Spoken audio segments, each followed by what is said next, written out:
You now are listening to the audio podcast of Prisoners of Hope, the antidote to what ails your heart.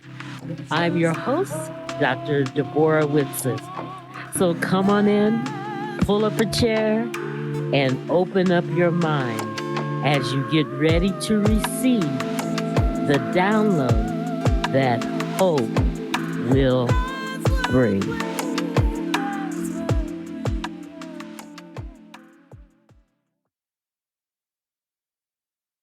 Today is a good day, and you're in for a treat because here comes the second part of the interview with Vincent Johnson, the man behind the music of the podcast.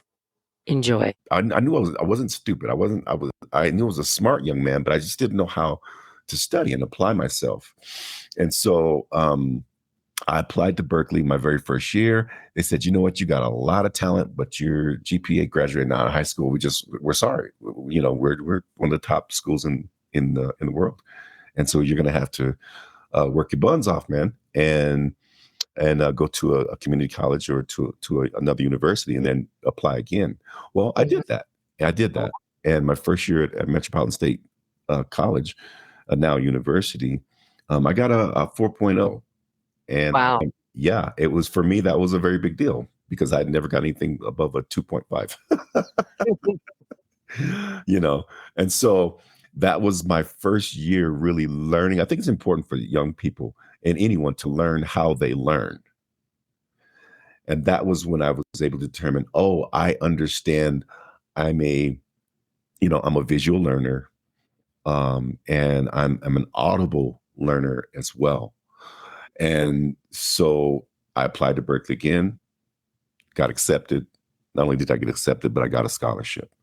Wow. So then I went to Berkeley and College of Music. I went there for 2.5 years, and then I got an opportunity, as do most musicians that go to some of the top schools. A lot of them people don't know this, but a lot of them don't actually finish. A lot of them go to the top schools, and then they generally get offers in the industry and have to work. Wow. And so they find themselves on tour, which is what I did. I got an offer to come back to Minneapolis, and I was able to stay with a family that at the time they were, the music family, still are in the top music family in Minneapolis, the Peterson family, and they adopted me. It's the Lair Peterson family. They adopted me as the African-American, Latin, Italian kid coming in. They called me Vinny, bada boom, bada bang. And so I stayed with them for a year. And Linda Peterson, which we all call her Ma, she just really taught me how to get a gig, how to keep a gig. Her son at the time he was playing saxophone for Prince. So I had an opportunity to go to rehearse and rehearse with the New Power Generation and some of the guys from the time. And I mean, I really meant conditions. So I was really able to kind of cut my teeth there in Minneapolis and learn a lot from the Peterson family, which they're just an absolute phenomenal musical family, brothers and sisters. All of them are very influential in the music industry and some of the most amazing musicians that you would could ever meet. And then from there, I spent a year or so there and then came back to Denver, Colorado, and got another scholarship to Denver University for jazz composition. Wow. And that was fun. Hard, really hard work. Because my background wasn't in reading music. My background was just in playing. So I had to kind of, when I went to college, I really had to play catch up with sight reading and reading music and chords and understanding arrangements. But I did it. I did the hard work. I've always said I've had to work twice as hard just to. And God was with me. He was with me through that time. And then after that, during that particular time, I had gotten an offer I got signed to MTV Records under a gentleman, Danny Serafin. and he had his subsidiary label here in Colorado. And the group was called Lyric. Lyric, and the first CD we did was called Chocolate Soup. Uh, Mhm. yeah, it was very different music. It was kind of an eclectic, acoustic R&B soul with a rock edge. Is it kinda like Weather Report? Would you describe it like that? Well, no, I probably would say it was more like um, Daryl Hall and John Oates, Okay. uh, you know, meets Lenny Kravitz. Oh, wow. Yeah, yeah. So it was different, and we hit the charts, and you know, we went into the charts at the 135th spot and topped out at the 11th spot in about 6 weeks, I think it was. And we were very fortunate. We went on tour, and I had a publishing deal, and I was a songwriter for MTV for 3.5 years, a total of 7 years with my entire contract with MTV. And it was good. It was very good, very good. It was fun, a lot of fun. So along the way, you had to enhance your gift, and it seems like you said you'd study twice as hard. Yeah, Uh, what else did you do to enhance your gift? Because, a lot of people think, "Oh, you're just giving your gift and you don't have to do nothing and it's just natural." No, you have to work at it, and that's what I want the audience to hear. yeah. So what did you have to do besides study twice as hard, or what are you doing ongoing to enhance your gift? I am a student of life, and meaning that everything I do, my foundation is spiritual. So everything I do, I look through the perspective of the Holy Spirit and how the Holy Spirit is speaking to me. Mhm, Um, so as a producer, we'll start there. My dream has always been to be a producer, which I was very fortunate to do that. Sometimes your life may take a little different detour as a musician, as a touring musician, a singer songwriter, and an artist. I was able to do those things at a young age, but knowing that I wanted to produce was a love of mine.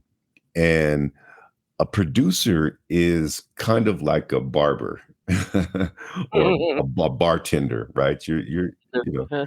you're doing psychology. If and so I frequently found myself in studios with very talented musicians Mhm. that didn't know how to unearth their gift. Wow. Okay. And so my gift is unearthing others' gifts Awesome. and kind of dusting them off. And if they're a diamond in the rough, I have a philosophy when it comes to producing music and producing individuals. And my philosophy is to not harm. So there are some of an old school philosophy, maybe like Ike Turner, where they Mhm. feel like they have to strip the artist completely down to get them to be what they want them to be. And I don't believe in that philosophy. Um, I've been through that, and it didn't work for me. Mhm. It didn't work. Yeah, Um, right. so what I what I found that God has given me a gift towards and to do, and is to find the sparkle in an artist Awesome. and shine a light on that sparkle. Mhm. And inevitably, what happens is the areas that are deficient get better. Mhm. It's kind of like the movie Moneyball, right? You put a team together, and you don't want everybody to be, you know, the best best baseman and the best hitter. You don't want all those people to be all those things. You just need that one person to do that one job and be Wow. really good at that one job. And then you Mhm. put your team together. That's the same philosophy I have as putting a band together. I do the same, I have the same approach when it comes to developing and designing music for artists. So it's just it's kind of like anything that you want to be a master of your trade, not a master of all, Right. because a master of all is a two-headed beast. That's right. It just doesn't. I mean, Bo knows. Remember Bo? He knew football and That's baseball. that's Then right, right, right, what happened to Bo? right, But anyway, it's just to specialize. Like when I go get knee replacement, I go to the doctor who that's all he does all day is right. knee replacements. That's You right. know, I Right. don't want an orthopedic surgeon that does hand surgery, even though Exactly. qualified. So Right. I can understand what you're saying in terms of you kind of put it together.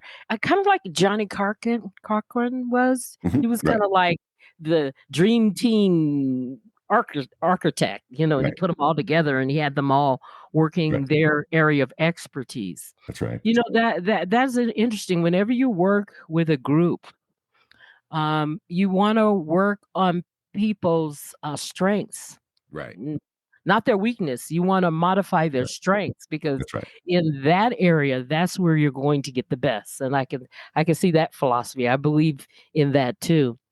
Well, yeah, This and is it encourages them even in their deficits, right? Because right. they're doing something that they love, they're doing something that they're Right. good at, and in the area where they may have a deficit, they look at that and go, "You know what? I can do this. That's right. I can do That's this." right. Mhm. That's right. It seems like you've been blessed enough to fall into the area that God put you here on this earth. I just amazed at people who spend their whole life. Like, have you ever had a doctor that you knew that he hated being a doctor? Oh Yeah, my don't scare me. Those doctors scare me. God. It's like you They are don't usually last too long with me. that's a lot of schooling to hate what you do. That's I right, mean, that's right. it's just like I'm probably immature because I have to do something that I really enjoy doing. Like when you go to work, you look up and it's like 5 hours later, you're like, wow, Right, as opposed to tick, tick forward, five ticks back that's right, when when you hate your job. right, when I it want was over. I wanted to ask you about your process because the audience, I don't know if they know, Vince wrote the song Prisoners of Hope that is the intro and the outro for this podcast. And it's just, I think it's just amazing. I'm waiting for him to finish the whole song. Thank But you, thank you. if you work with creative people, you got to know you can't push up. It's just the way That's it right. is. So It I'm just just has to sitting here flow. waiting. But could you tell me what process that you went through when you wrote the song Prisoners of Hope? Yeah, it was very interesting because, uh,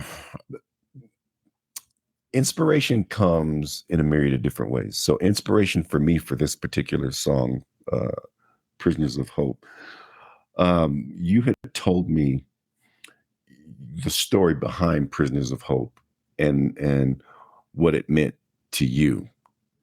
And so I carried that with me. And at the time we were talking about, doing a theme song for the show, for the podcast. And so as you're walking your wake life, the inspiration. Here's my philosophy behind inspiration. I believe if you have faith for inspiration and step forward with your heart and your mind in sync, God will put the necessary variables in front of you as you're stepping. So it's a faith walk.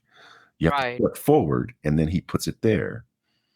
But you can't sit and go, well, God just inspired me, inspired me.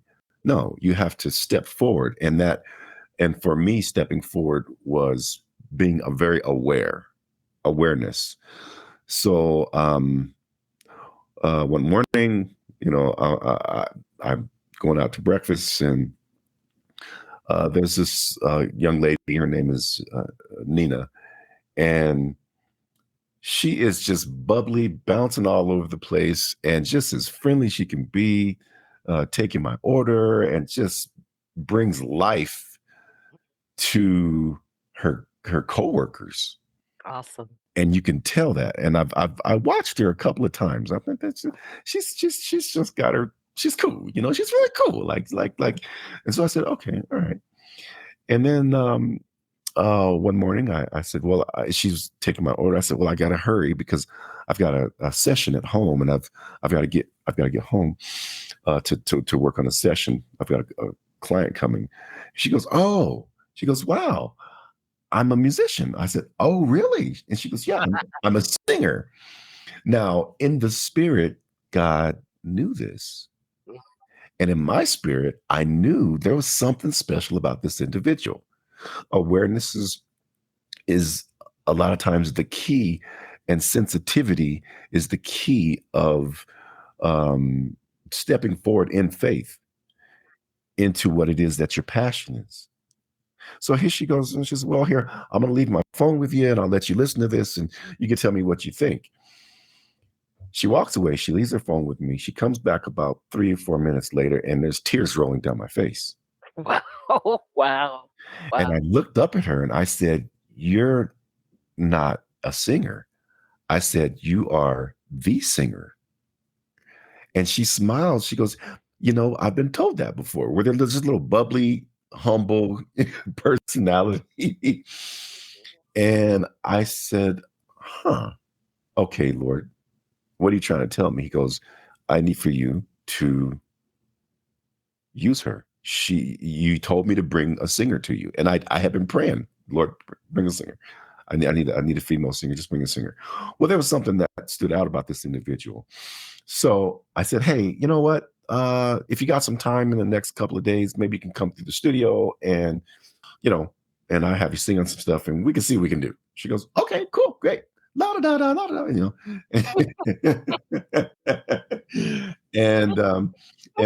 and we connected. And before she came, Prisoners of Hope had been kind of coming out of me musically, what the sound sounds like, putting it in a harmonic frequency that is about healing, which is A432, putting it at a frequency that's going to heal people, because what you're doing, Deborah, is about healing. Yes. Yes. Quintessentially, that's what you're doing. And so this is more of a faith walk, right? And you step forward and you pick up the phone and you say, hey, Vince, this is what I'm looking for. And I say, okay, let me, get my mind, my heart sync together. And I'm stepping forward, and musically, I'm already kind of marinating what I was feeling in the spirit realm for this. And this individual comes into my path because I'm stepping forward. And Well, this is the end of the second part of The Man Behind the Music. Hopefully this will warm your heart and get you to moving forward on your God-given purpose. But until next time, God bless you. Signing off, Dr. D. My hope is that this journey has been fruitful and you're able to take it and apply it to your life. Until next time, tune in again for the Prisoners of Hope podcast. God bless.